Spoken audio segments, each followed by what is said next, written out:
Meil on hea meel teid tervitada Kivi-Vigala põhikooli 50. juubeliaastal. Tere tulemast aktusele!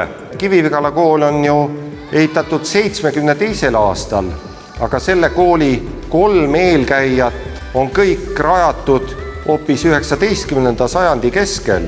See kool valmis ühe suvega, ehitas Rapla mehaniseeritud ehituskolonn, aga abiks olid ka pärnakad ja Haapsalu ehitajad ning üliõpilaste ehitusmalev.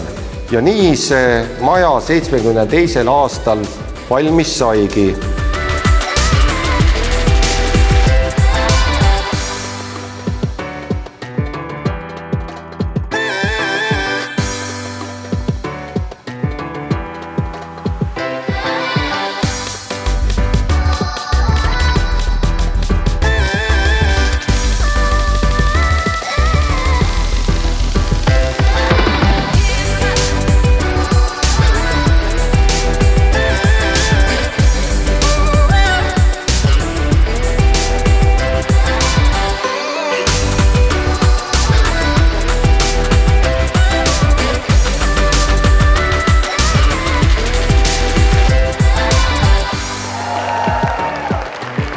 Ja mulle väga meeldib, et vilistlased just nimelt ise esinevad